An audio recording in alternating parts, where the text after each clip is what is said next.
In Prince George's County, Maryland, Corporal Michael Owen Jr. is being charged with second-degree murder for shooting and killing William Green, who was arrested and handcuffed in the passenger seat of the officer's squad car.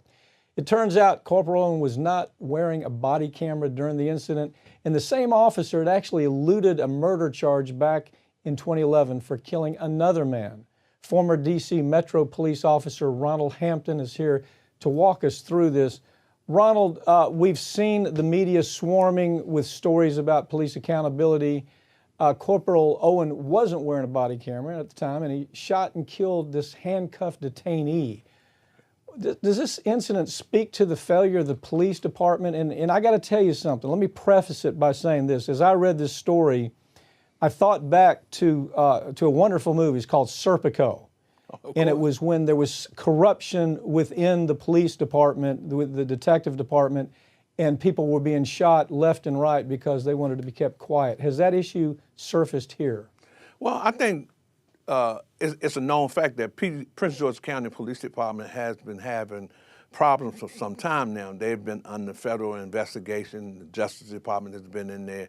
And so this has been going on for a very long time. So I do think that there are some basic cultural issues as it relates to the police culture in the department. But it's a failure also on the part of the leadership of not only the police department, I feel, but the county, in the sense that you can't have 80 police officers wearing cameras when the whole force needs to be wearing cameras. And it just, that is something that they all have to share in the responsibility of, because they claim they just didn't have the money. Yeah, Ronald, this was an execution. Okay, this wasn't a police shooting. Let's call it what it is. It's an execution.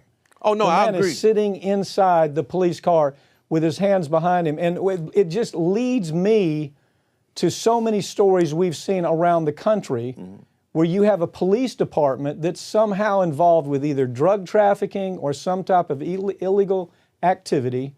They make arrests.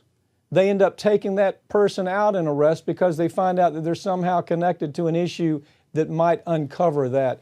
As I read this story, to me, again, if there had been any notion of a reason, I'd say, you know, maybe that kind of thinking would be far-fetched.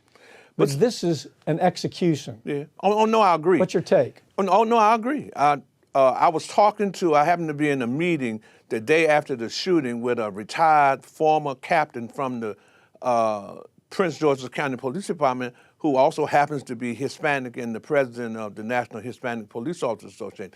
And we were talking about this. This was an execution, and was no way that they were going to get out of this. And you can't put a handcuffed person in the car, front or back seat, and then shoot him 7 times and then claim that somehow or another you all was in an altercation. That's crazy. That is just pure crazy. But like I said, there's a systemic issue of the culture of the department as it relates to these kind of shootings. This has been going on a long time. Ronald, how many years were you in the police business? I mean, 24. You managed police departments, 24 years. You managed officers. You saw every iteration of bad policing. You, as a matter of fact, the history I know about you, corrected some of those problems when you were in that business of policing. Yes, sir. So just why is it so difficult for police departments to train officers to properly use body cameras, first of all? I don't think this was a mistake. I think it was intentional. Right. As a former police officer yourself, what complications are there? I mean, it protects the police officer to use a body camera, where I can't make accusations like this, that this was an execution, and that there's more to the story, right? Well, Talk about that. What we have known, what we have come into information of, is that body cameras on the part of police officers have helped them just as much as it has helped the public. So there's no excuse. The department should be outfitted throughout the police department, not just a small segment of those officers. But this is a problem that they inherit, that they say they had because they didn't have the money to buy the cameras. Well, that's no excuse.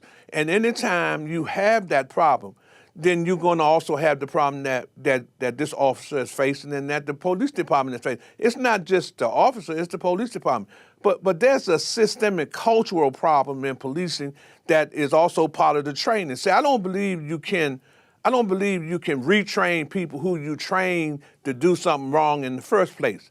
And part of the problem is the structure of policing as it relates to the training of how we do it. So we teach them how to shoot and all the other things that they do, and then we also teach them how to cover their ass. Well, if you're going to teach them the right way, then why you had to teach them to cover their ass? Because then they'll be doing the kind of things that they need to do. So they don't have to worry about covering their butt because they haven't done anything wrong.